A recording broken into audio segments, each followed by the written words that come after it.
Namaste, Suswagatam, and welcome to our Sunday edition of Words of Wisdom Gyan Ganga on our Virat Hindustan Sangam social media channels. It is a very great day today because today is our 250th episode.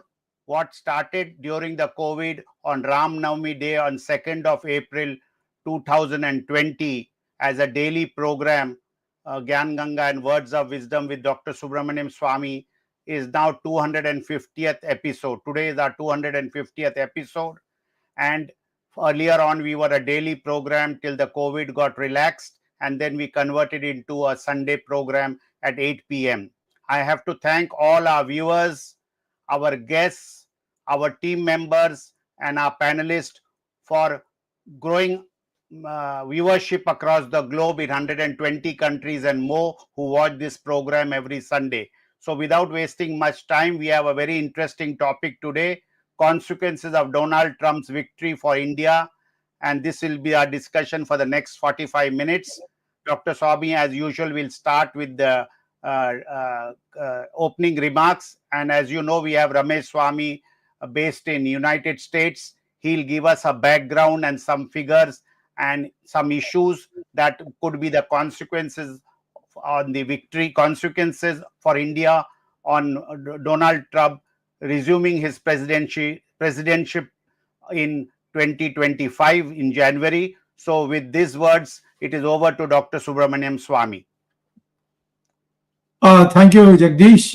Let me start by saying that Ramesh Swamy was from day one telling me that Trump is going to win. At a time when very few people in the middle classes thought so. A large number of intellectuals who I interacted with in the United States also didn't think he would be a serious candidate with all that has happened in the last 4 years. So therefore, we thought the best person to give us a correct picture of what's going on is Ramesh, and so we have asked him and he's agreed to lead the discussion.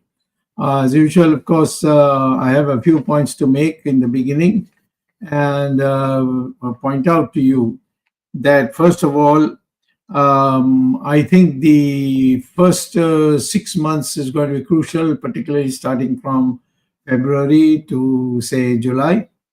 And much of the policies that Trump is going to follow will be known during that time. I would say, first of all, what I have seen from his speeches, plus what I've been hearing from his associates who talk to their friends, and those people, some of them I happen to know, so they tell me, is that Trump is going to raise tariffs in a big way because he thinks that the Americans are being sucked out, are being cheated, this, that, etc. In his private conversation, he's very, very anti the way the India export-import has been handled. So probably we should expect that India is going to face a little crunch in the export to the United States. So this is one thing that I would like Ramesh to apprise us as whether he has heard something similar or he thinks it's a probable, etc.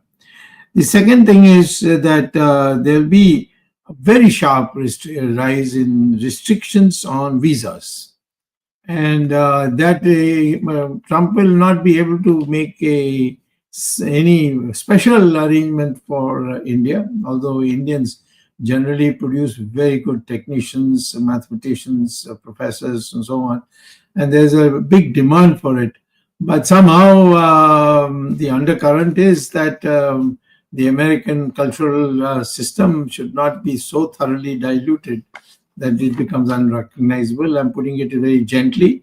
What means is that the Anglo-Saxon component of America is about 75%. And I think Trump is very, very, very much of the view that percentage should not drop significantly.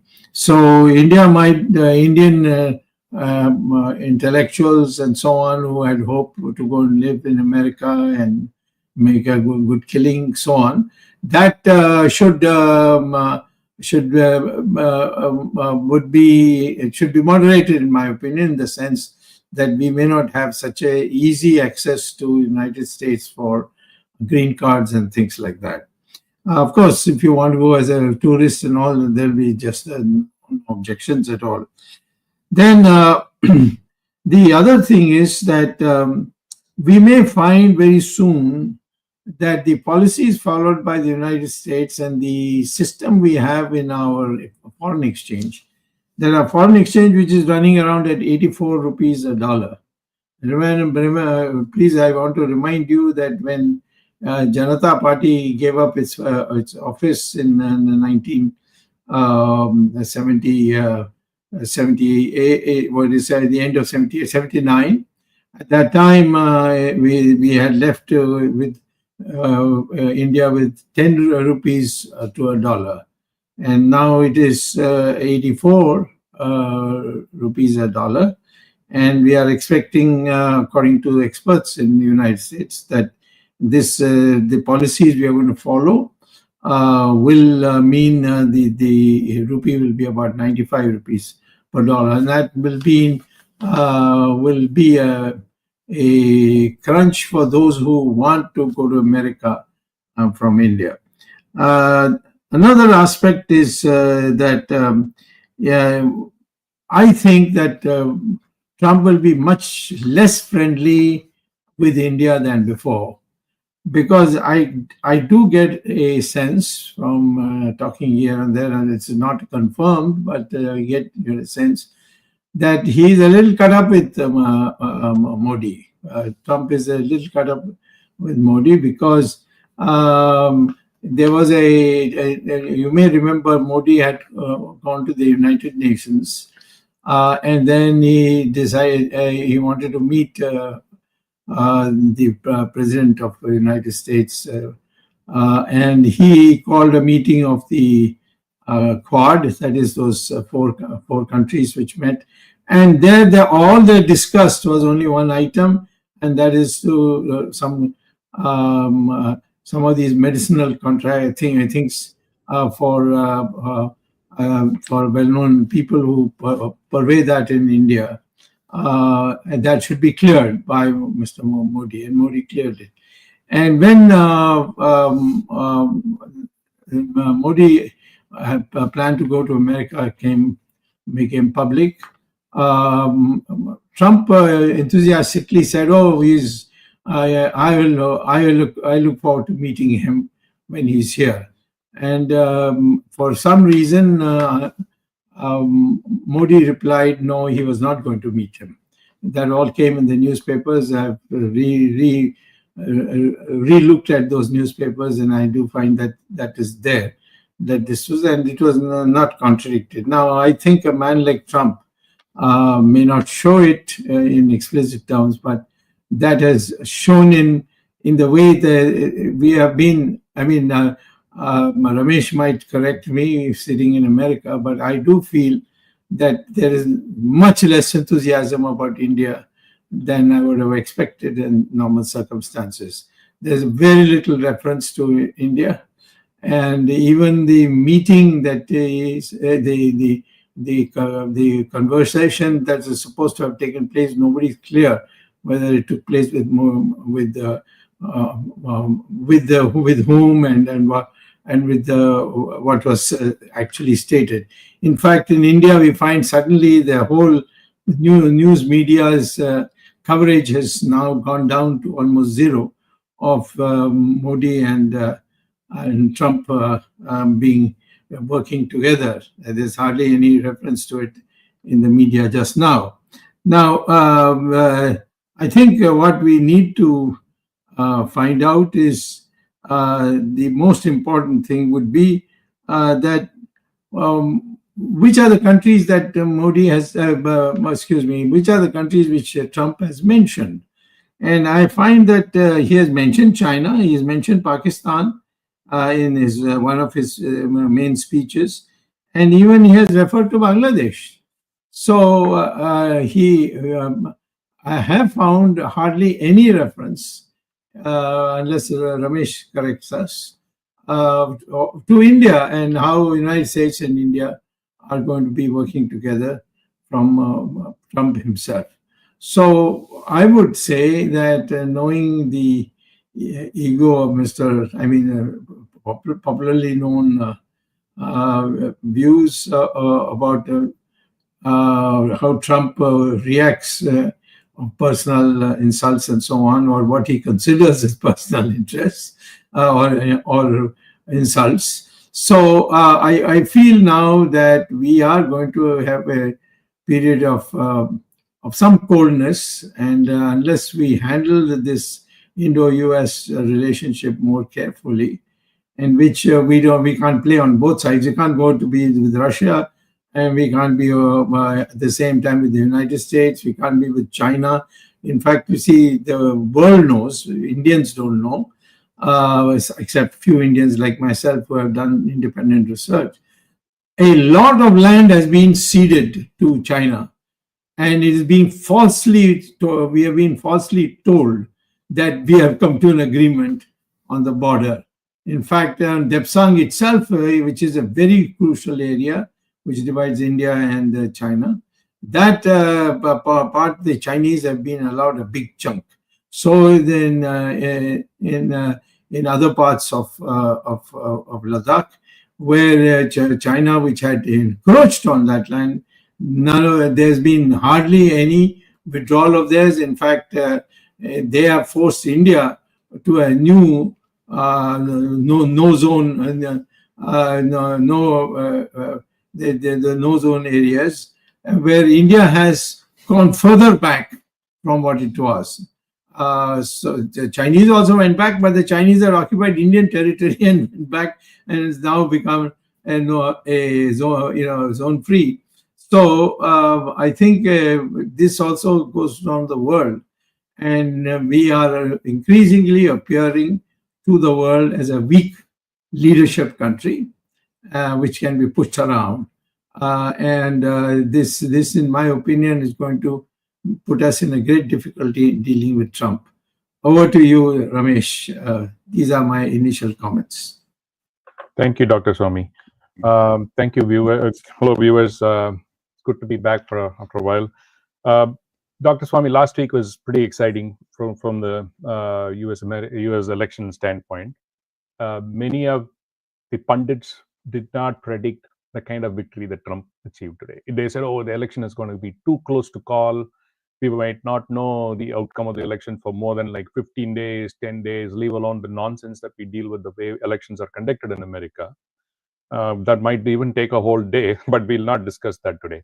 But let us just look at the outcome, Dr. Swamy. Trump has got almost 74.5 million votes among the popular vote. So basically, there is a huge shift.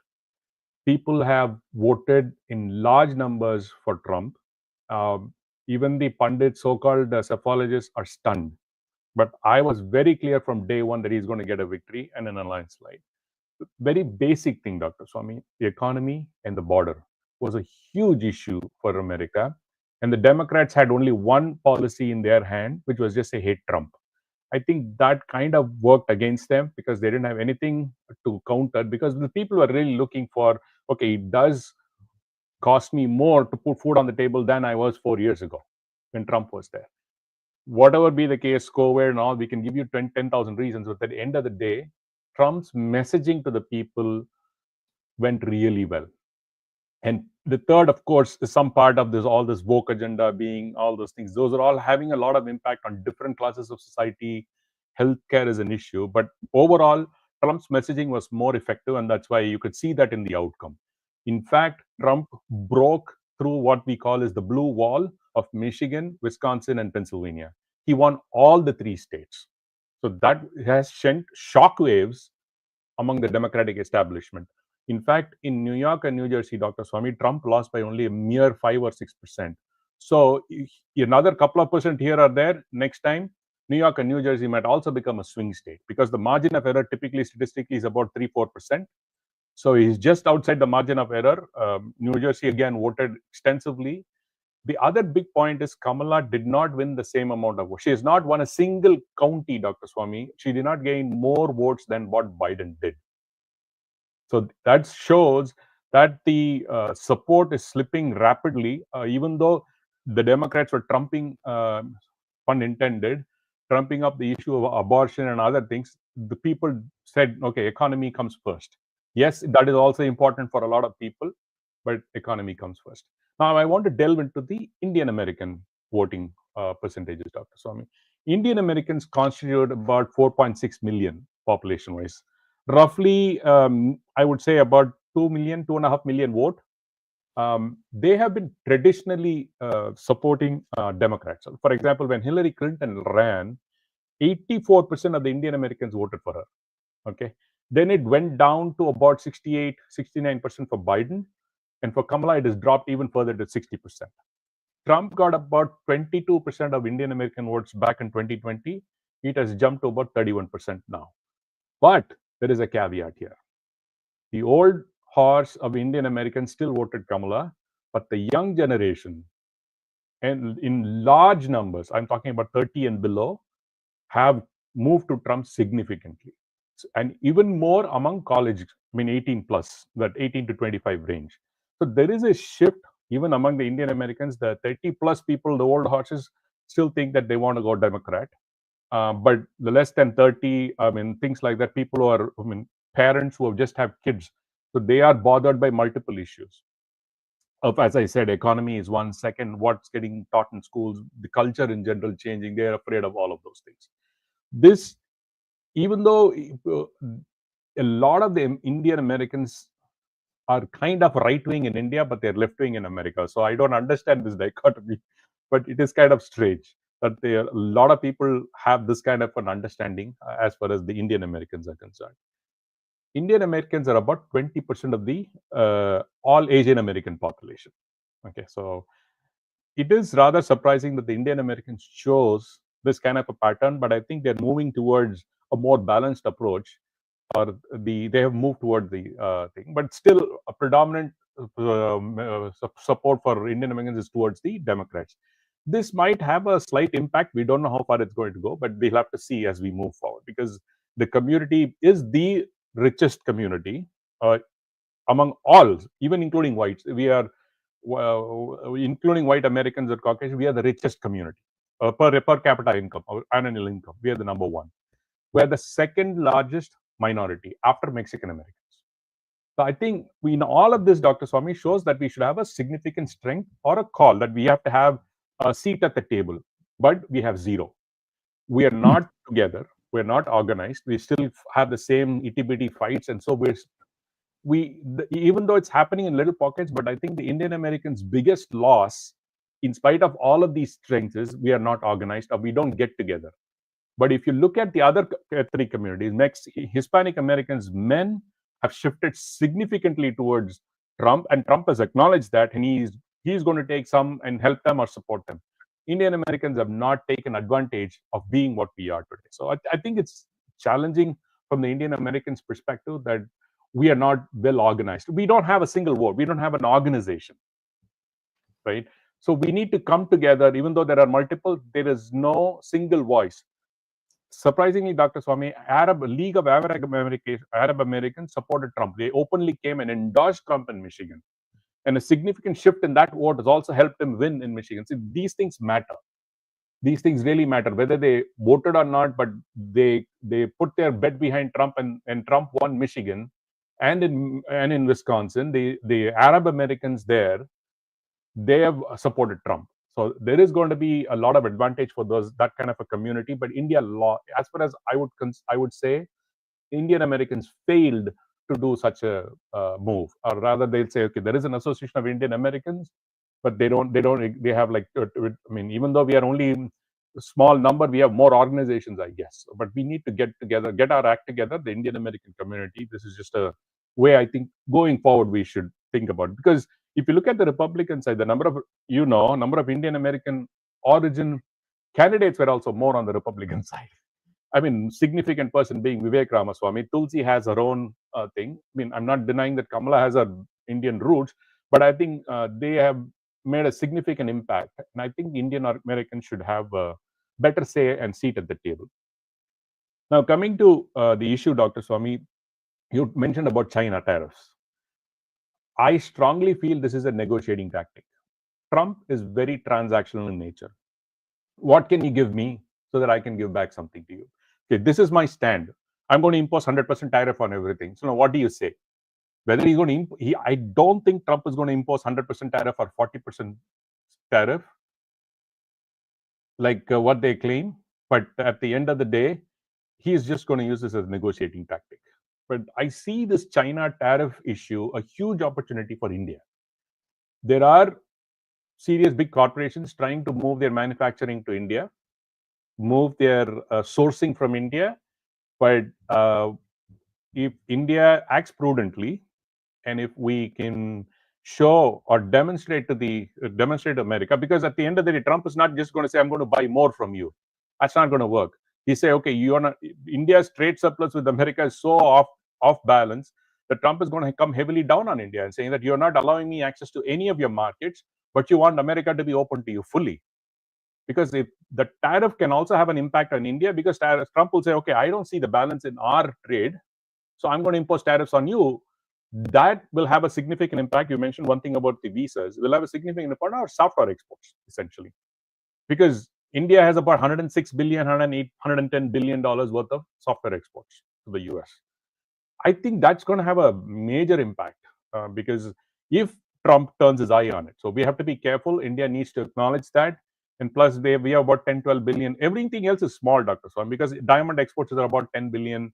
I mean, those things are not that significant, but America is definitely going to use this thing to come back and tariff not only on China, with every country. He's already mentioned that. So India needs to be careful. There is an opportunity because if there are more tariffs in China, India can do something.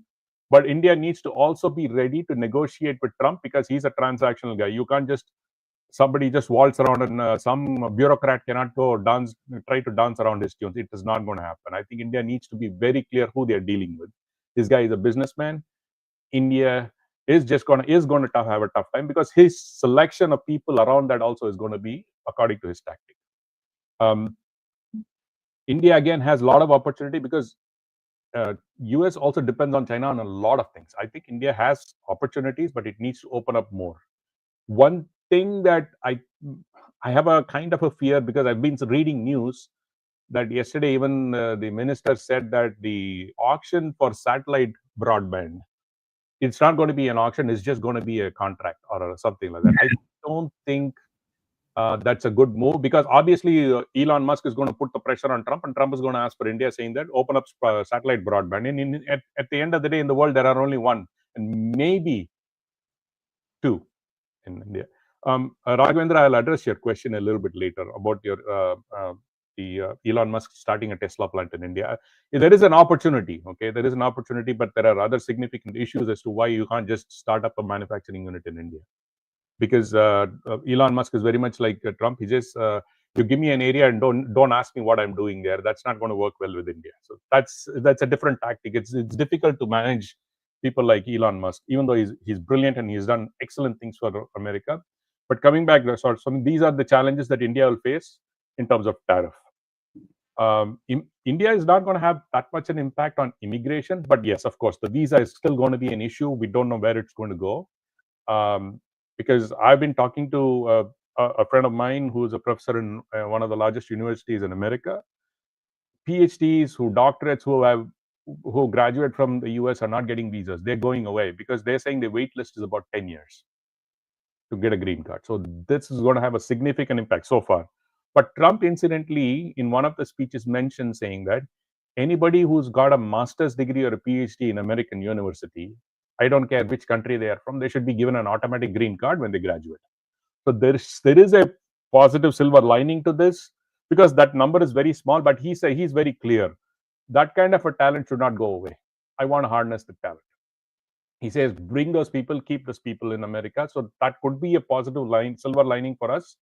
But it is a campaign speech as of now. So we don't know if that's going to be affected on, but that is important.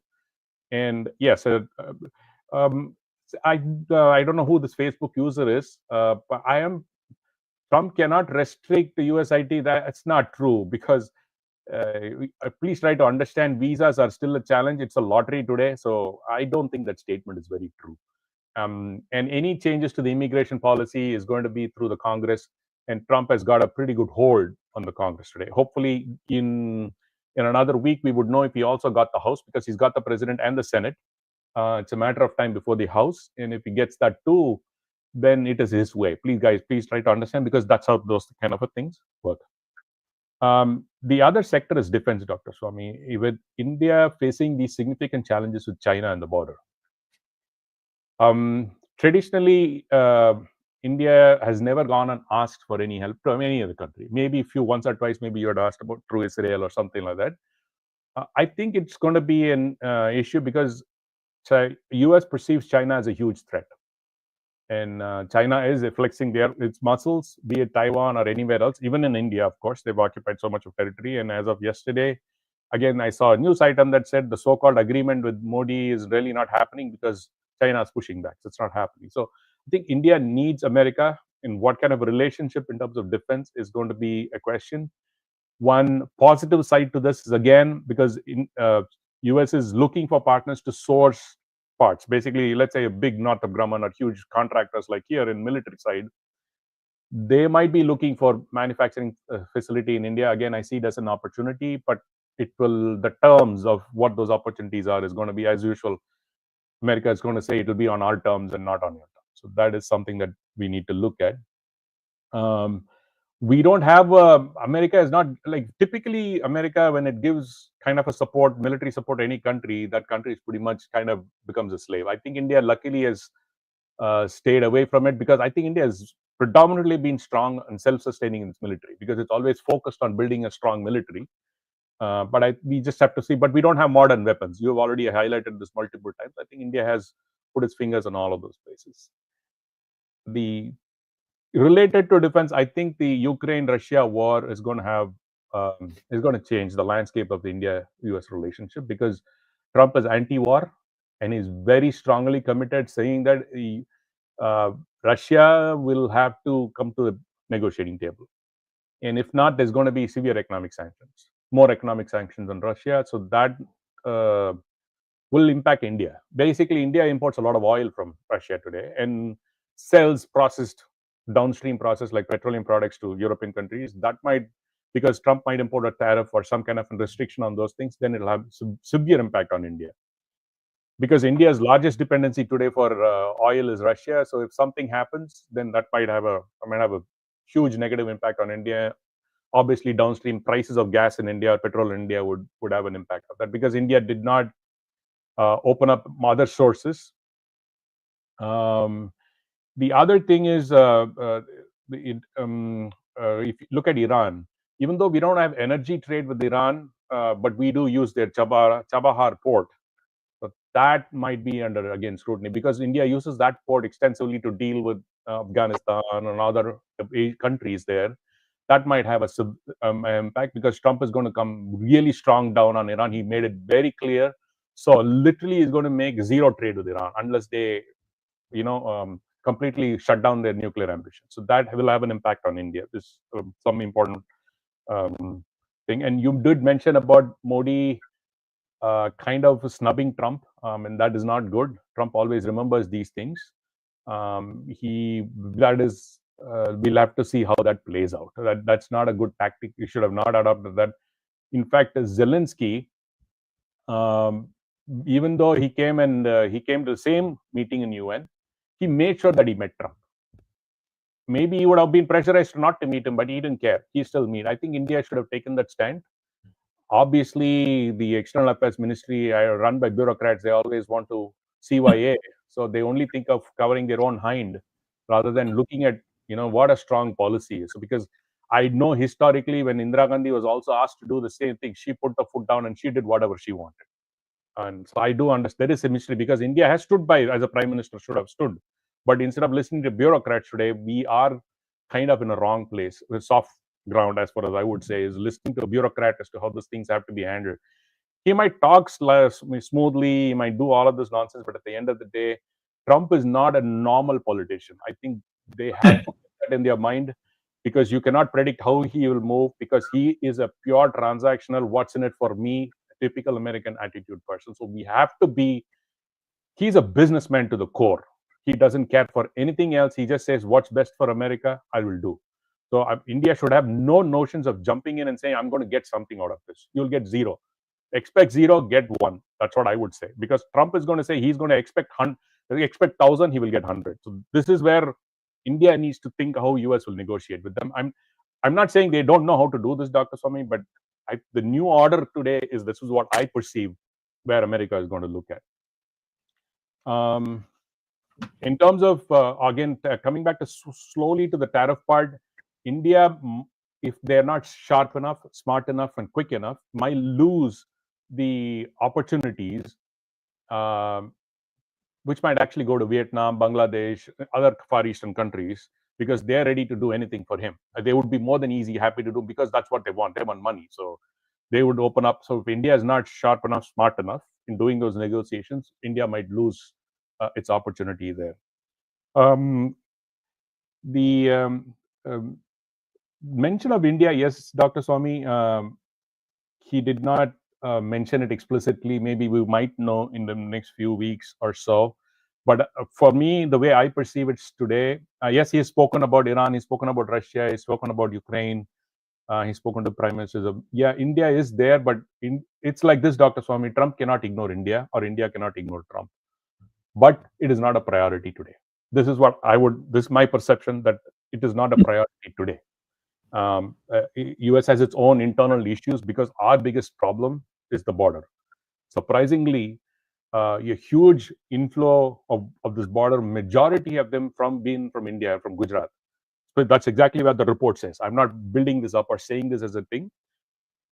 India should be open enough to say, send those people back. We'd be more than happy to accept, instead of saying some kind of, we don't know who they are. I don't think India should get into that kind of a mode.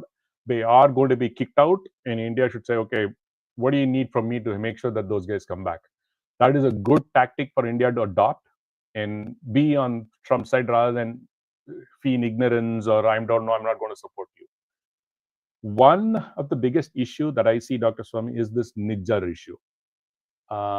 That in Canada, that India is embroiled in. Trump will use this to his maximum advantage.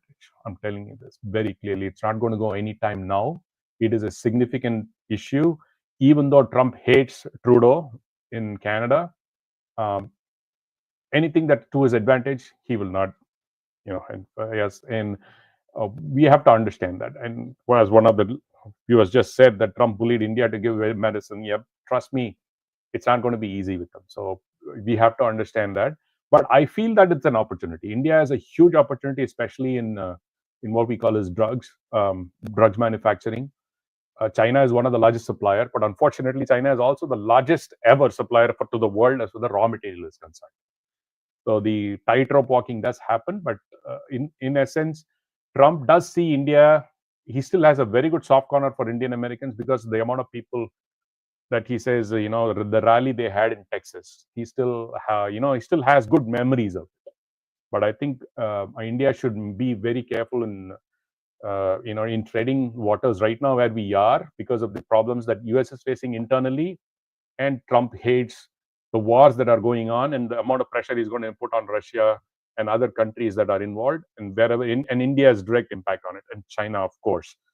He cannot say, utter a paragraph without mentioning China once. So India needs to be watchful, and it needs to show strength. And you've always called for this, Dr. Swamy. India needs to show strength and try to kick people back.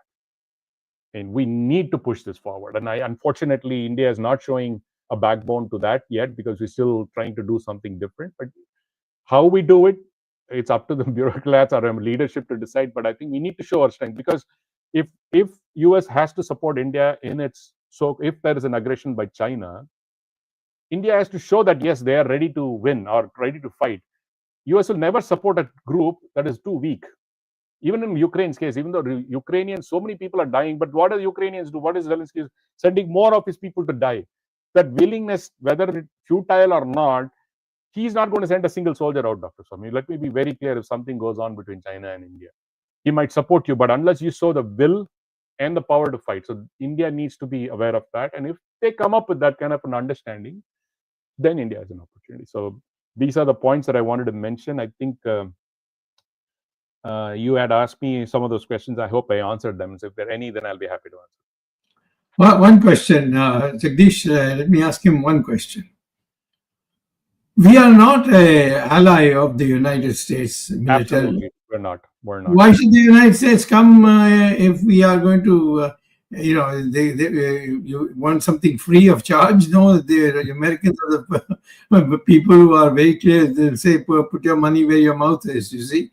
So I would say that we are in a very ticklish situation. Correct. The Chinese, earlier on, the Chinese were a little hampered by the fact we have in that Quad arrangement. But that Quad arrangement, India then turned it into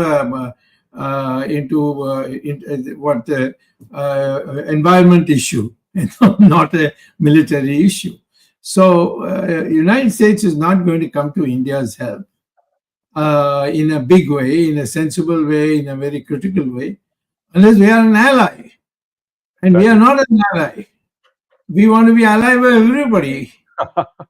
Yes, it's the same thing you are seeing in the Middle East. We are also arguing the case of the not Hamas directly, but indirectly. Yes.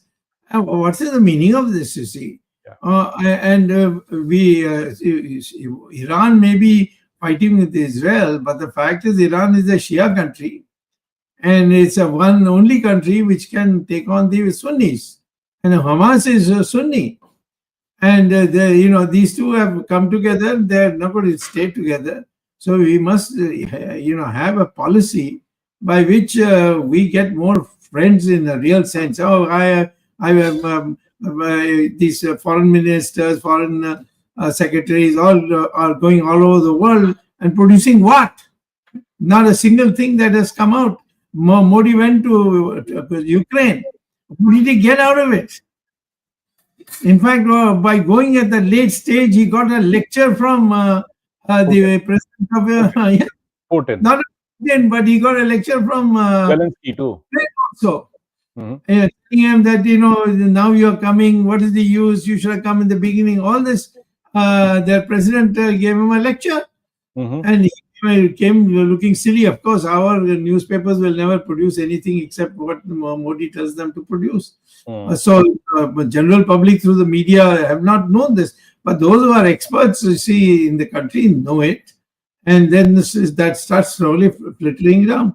So what we want is with the United States, either you are going to be with them in a concrete sense against our enemies. You want to fight the Chinese, you have to come to an understanding what the United States is going to do for us in case we decide to take the Chinese on. You know that recent arrangement they had, and this, it's all settled and all. Now the Chinese have put out in their newspapers that it has not been settled. Absolutely. And in the meantime, they have occupied territory of ours, which was supposed to be ours, you see. All that Modi probably says, koi aaya nahi, koi gaya nahi, and make a fool of all of us. Yeah. So I am saying today, we are in a situation where we are dealing with a man who is a total American businessman. Absolutely. If you want America to be with us, you have to deal in business language. We'll do this for you, but please do this for us. Correct. You negotiate on that basis. I think Trump will also be amenable. Otherwise, he'll say, these guys, he'll play around with us and give us lectures, and ultimately all you will find is large number of Indians being kicked out of America because of the visa matter. Absolutely. Dr. Swamy, we have to show a spine, the steel spine, Dr. Swamy, as far as China. Otherwise, America will not, especially Trump, will not bet on somebody who's weak. That's his nature. Please let me be very clear about it. Others might be diplomatically doing this and that, but I don't think waiters and diplomats can even come back anywhere close to thinking that they can negotiate with Trump. It's not going to happen. He is going to be very clear about this. He just, okay, what's in it for me? You give him something, he'll definitely help you. So that's his nature. one important point that you brought up, Dr. Swami, is this BRICS Quad. As you said, India has its finger in every 4-letter, 5-letter organizations, global organizations across the globe. I think that's kind of even they can say, oh, we are peaceful with everybody, but that's not going to go well with Trump, because he might say, Dr. Swami, I don't think he will. He might say it's either BRICS or Quad. So India needs to be prepared for that. Okay, he is not going to accept this BRICS challenging, because the narrative that has been put out there is BRICS is going to challenge the dominance of America or the dollar, because they're going to say BRICS is one current. I am telling you right off the bat, if there is even a whiff of it that happening, Trump will just shut down everything with India, because he doesn't like any country aligning with such a threat to America, quote unquote, an economic or anything. Because where we are today, this is my perception. Okay, even if 100% of everybody disagrees, I don't care. But I think this is a perceptive problem for India as far as BRICS is concerned, because it has Russia, China, and now Iran. Everybody is joining there. I think we have to be very careful, very, very careful with BRICS. And Trump might come in and pressurize us on Quad. If he says, no, if you're not joining Quad, then you're not going to get anything else. I think India has a lot of opportunity per se with Trump, including getting a seat on the UN Security Council. I think the UN is spent energy, because Trump doesn't like the UN at all. He thinks it's a waste of time, spending unnecessary money on it. He might even say, I don't want to support the UN. Because there is going to be severe consequences with this BRICS Quad quagmire, Dr. Swami. This is my perception. India needs to be very clear as to which side it's standing on, because Trump hates ambiguity. He wants clarity. So those are the challenges. As far as since the topic is there, what are we looking at challenges ahead is, we cannot show that we are all over the place. That's first thing that he hates. He needs clarity and not confusion. Okay, and he needs to show strength, not weakness.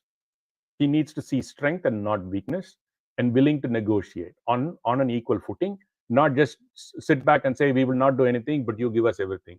You can't do that. And last but not the least, India has not done this in the past. I don't think we should go with a begging bowl either. So I think this is, in a sense, how India, in the next 4 years, so we'll see where this goes. But I foresee a Republican government at least the next 2 cycles minimum, because where Trump comes in, he leaves it in a good footing, and whoever comes next, because I don't see a good strong bench from the Democrat side. I don't see any leader that matches the the aura of Trump today, to match him even today. They tried with Kamala, it didn't work.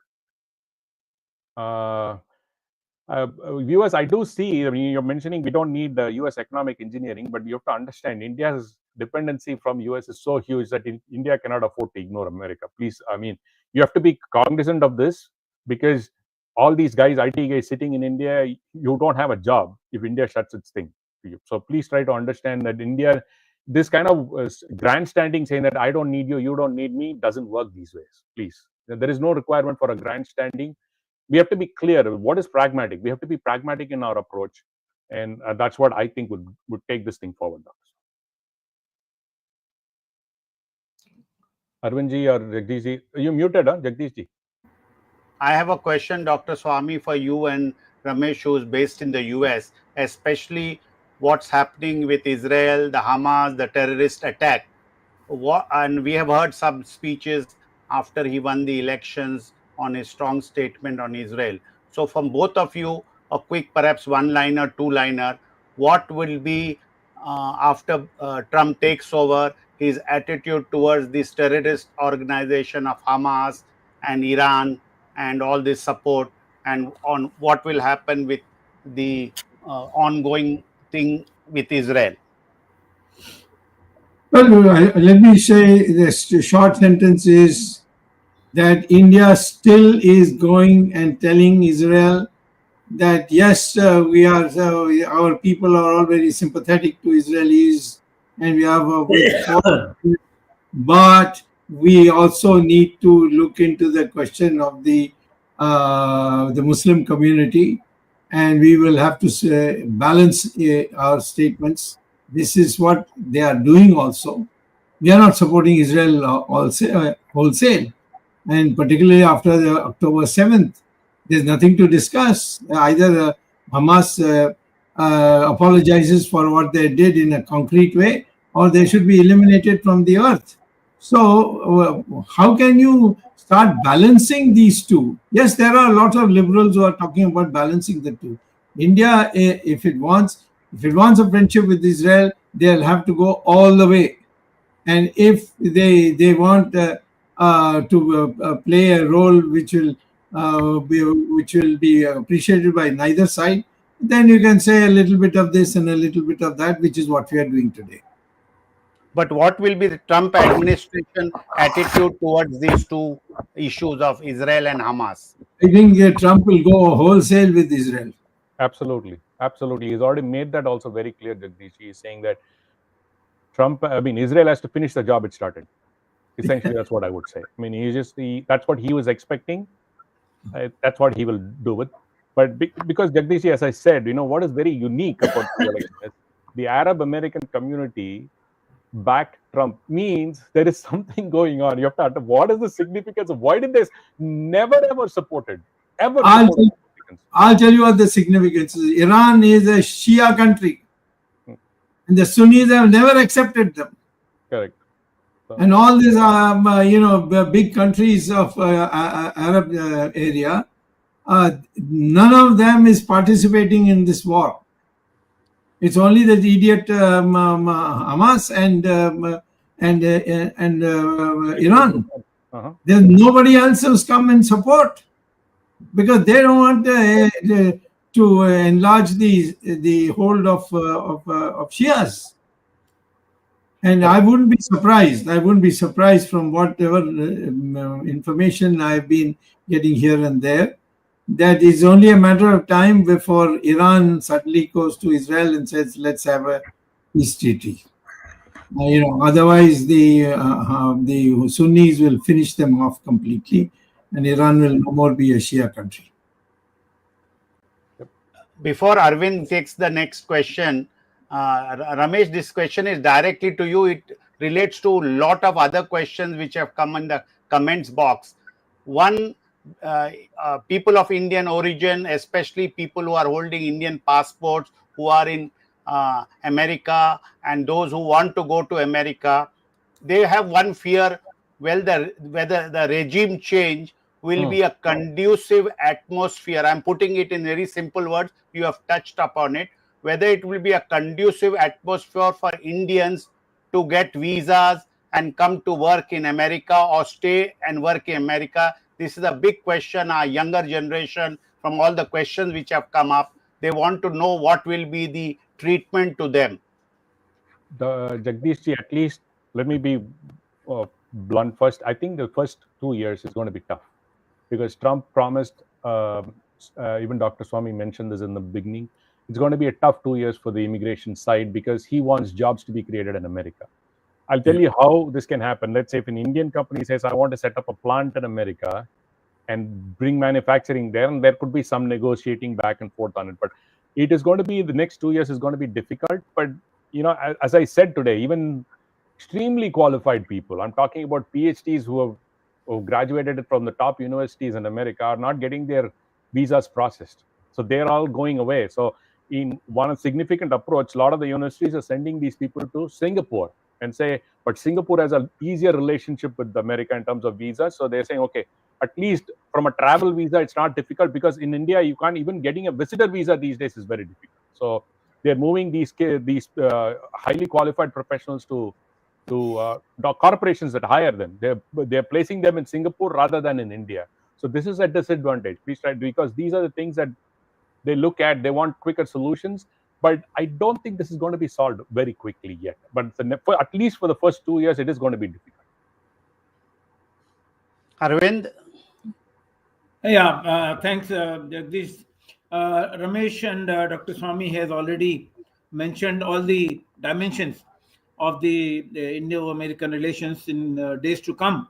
But my question, before I ask question to Dr. Swamy, I have an observation. In fact, entire India will be looking with a lot of interest what action Donald Trump is going to take against Hindu oppression in Bangladesh. During the election campaign, to appease the Hindu votes, he had mentioned that he had supported the Hindus in Bangladesh, and he even warned openly at the Bangladesh administration that if they do not stop the violence against Hindus, then the consequences will be there to Bangladesh. Now, there is a history to this, and history is Muhammad Yunus, who is this microfinance expert who is now taken over Bangladesh.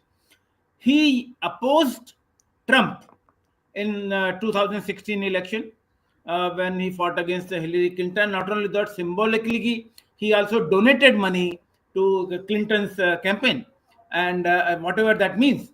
But Trump does not take Muhammad Yunus as a friend from 2016 Correct. onwards. Correct. And it is a coincidence that here in Bangladesh, Muhammad Yunus has taken over and Trump has come back. So we'll be watching with a lot of interest, at least those who work for the safety of Hindus or those who are concerned for Hindus in Bangladesh will be watching with a lot of interest what action Trump is going to take, or was it only election rhetoric that he was addressing to during the campaign. Now, my question to Dr. Swamy and Ramesh both, India's prosperity has been dependent on a lot of FDI investment in India.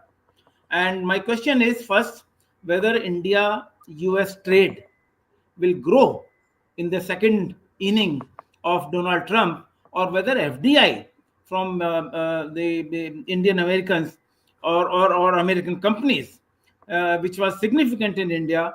And though, of course, a lot of Indians, people with Indian origin have taken over American companies, the big corporations, especially in IT field, whether that will continue and they'll continue to get that recognition which they have been getting all this while.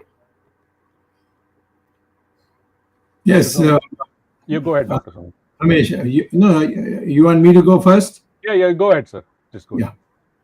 See, the question basically is that India has no positioning in any country in the world where they stand up for us, in political terms. They like Indian scientists, they like Indian professors, all that is there. But when the question of supporting India is concerned, there's no contribution of that. I would say that knowing the world history, unless you're strong enough to defend yourself, Correct. you cannot have a personality. You can defeat the Chinese if you want. It's not that we have not defeated Chinese. Only thing is that we were too weak to publicize it, thinking it might annoy the Chinese. For example, in 1967, in the Sikkim border, when the Chinese came with all their tanks and everything to cross into Sikkim, our army picked them up in such a way that if you guys see the original data that is available, of course I got to see it because at that time I was member of the commission which was dealing with this military affairs. So I got to see it. So I am saying that was one. Second, during Rajiv Gandhi's time, there was Sumdurungchu Valley, where the Chinese came in full strength, and our 1/10 of that strength beat them, and they went running back to Tibet and then on to where they came from. So we have to show to the world that we are a country which is equal to China, and that if any country is threatened by China, we can support them to fight the Chinese. All the time we are saying all that Modi does is go and have some conference where he is seen grinning and necking them. I mean, I don't know whether these people are embarrassed by the way he embraces them. So That's all he does. Is there anywhere where we have got a place where we can say that because of us, the certain things happen? Take, for instance, today on China. We said that first, koi aaya nahi, koi gaya nahi. Now they are saying we are settling and we are establishing boundaries. With what? With the Depsang, where we had no dispute. And the Chinese have come across and they're late complain. The Chinese, what they have done is when Narasimha Rao had worked out these zones where neither side comes in, now the Chinese have come and occupied that zone which we were supposed to keep free from intervention. They've taken it over, and then now they're saying create another the zone where there are no military. So India is backing off. All this is not coming in the press, and I have to go. I've gone to the court, and in the court, I can't go very fast because courts they are loaded with so much work. But the fact is, in the court also, all that the government does is seek adjournments. What is the truth? Please draw the line of what Ladakh and Arunachal and tell us what was it in 2014 when Modi became Prime Minister, and what is it today from military sources. I mean, the government should be fair enough to get it from the military sources and put it down. You will be shocked how much territory has been taken over by China. Now, how can America knows about it, Russia knows about it, so many countries know. How can they have any respect for you? And it doesn't come in the press because we have the most napumsak press in our history. They will not put it in the press even if I give it to them. Oh. They will not even. I say you quote my name, and if there's a defamation case, I will take you to go. I will fight for you in court. But they don't want to put. Arvindji, I'd like to answer one question. You talked about the FDI. I mean, Right. the FDI actually has been going down in the past 2-3 years. I mean, and please, the FDI is not going into where it needs to go, where we are setting up manufacturing plants, where they're creating jobs. It's more in the stock market where PN participating on. They're just flipping the money. It's just a kind of a money laundering, though it's not technically, these FDIs are flowing in only as those kind of investments, predominantly into the market, stock market, and this like that. But it is not helping creating more jobs in India. Because if that was the case, we would not have these woeful numbers that we have in India in terms of the unemployment situation that we are facing, crunch that we are facing in India. For that to happen, as I did mention earlier, that is an opportunity for India. With all these FDIs, they have to say, okay, put an FDI in manufacturing or build up more plants here and stuff like that. But a lot of the companies are facing a huge challenge as far as the way India is concerned, because in specifically, I'll give you an example in Tamil Nadu. Samsung had a severe crunch because of there was a huge labor strike and they had to shut down everything. And because they created this hub to be one of the largest manufacturing hub in Southeast Asia to a large extent beyond Korea. They are now thinking twice. Now, what do we do? Can we do it only in Tamil Nadu or can we go to some other state? India needs to give probably even a sense of direction or a strength, saying that, okay, we are not going to allow you to exploit our workers, but yes, we are going to give you some stability in terms of when you bring manufacturing to India. A, infrastructure. B, consistent power supply. Right? A lot of those things that matter for somebody to move their manufacturing operations.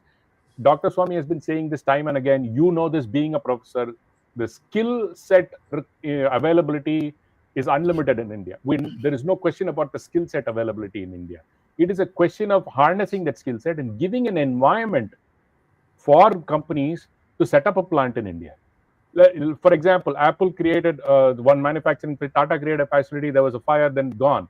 So we can't have this unpredictability, because when a large corporation says, I'm going to sell 10 billion handsets or 10 billion computers, when India says today some policy strike goes, we can't, they need that kind of a stability, saying, oh, shut down, factory shut down, I can't sell the 10 billion units. They can't give that as an excuse to the stock exchange or to their investors, right? So that stability is very, very important. FDI today, I really don't know how much is really going into manufacturing. I think it might be a very low number. I don't have it offhand. But what I have seen so far, and Dr. Swamy has proven to us in time and again, you also given us a lot of information that this FDI is coming through participatory notes into the market, in out kind of an investment, rather than good manufacturing, setting up large manufacturing facilities in India. That's what China. See, if you want to compete with China, what has China got going?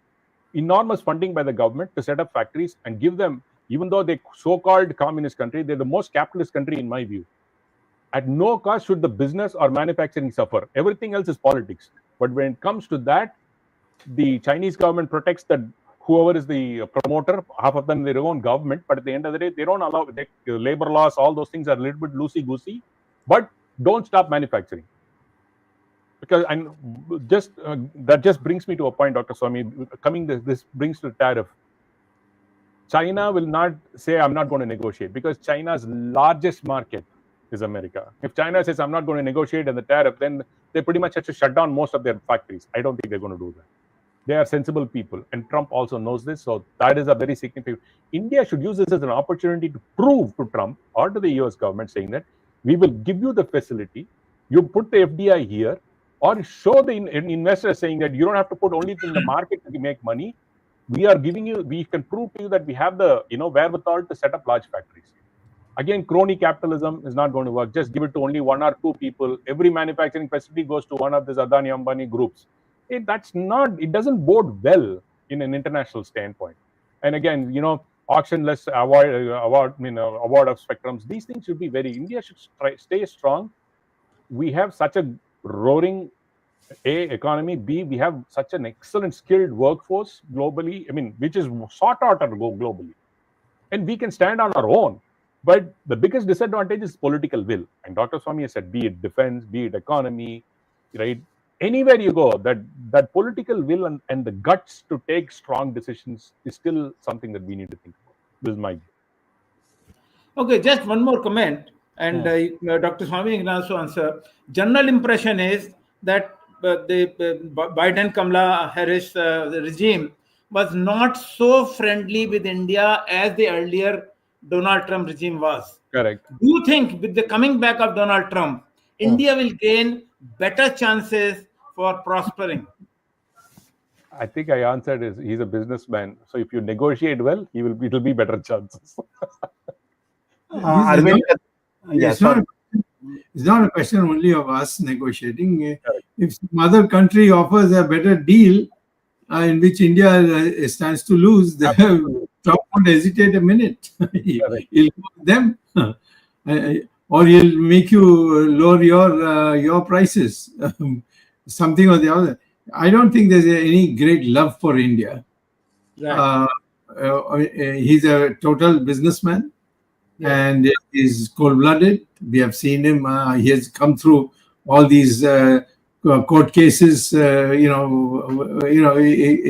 hasn't affected his psychology at all. He's still the same Mr. Trump. So he is the guy who now he's on the top, he's on the seventh heaven, and he's going to push around people who don't comply with his requirements. Yeah, he's going to be very arrogant now. No, I don't think it's arrogant. I definitely don't think it's going to be arrogant, because he's learned his lesson. Arvindji, I'll tell you why.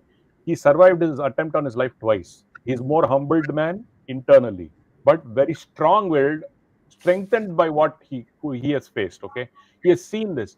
His priority is America first, nothing more, and his only priority is America first and nothing else. That's how I would state it. Ramesh, you mentioned about attempt on his life.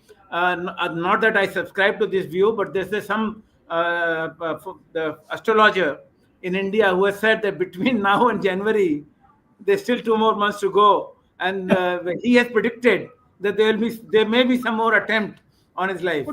Could be, Doc. I'll tell you why. I think a lot of these things are also aware of. They do keep watch out, because as I said, Democrats ran on a concept of hate Trump. The hatred that they've built among 60 million people in America is really sad to see. I have no problems in arguing on policies, on merit, or on issues, but creating a sense of hate is going to have an impact in some. And obviously, the American law enforcement is definitely aware of all of this. They are obviously, even the Secret Service, all the three-letter agencies here, they are aware of these threats. I mean, I have no doubt about it. But he's now president-elect, so he gets the most secure thing around him. So it's not very easy. So I would say that I just wish, because when some my friend asked me, he was not sure whether Trump. I said, you know what? God has a plan for Trump. Why would he save him twice? And after saying him twice, he would not make him lose. Why? So this is what I told him. They never believed. 1 week ago, when I was arguing, same thing, I was telling Dr. Swamy, in my view, he's going to win in a landslide. I was completely convinced. Everybody was doubtful. I said, no, I'm very convinced. Because being God-fearing, I see that God has saved a person twice not to lose, right? Like Bhagavan Krishna, when he lectured to Arjuna, it's not lectured for him to lose, it's for him to win, right? So that is how I look at it. That's my perspective. And it happened, thankfully, that's how I look at it. We have almost gone on 67 minutes, but before we Arvind winds up the show, Dr. Swamy, a topic which Arvind touched and said it was a comment. I want both of you all, to Ramesh Swamy and Dr. Swamy, to comment. What will be Trump's stand on what is happening in our neighborhood, Bangladesh, the Hindus being butchered there and the Hindus being neglected there? What you think will be Trump's stand or action in what's happening there? The man who is presently ad hoc president, advisor. Is it called advisor? Advisor to the government or the president or something, he has said. He is 100% American man. So this man will... Dr. Swamy, more than American, a Biden man. No. I know his background very well. He's affiliated to some of those institutions in America which are very powerful. Okay. I hardly name them. You live in America. Yes.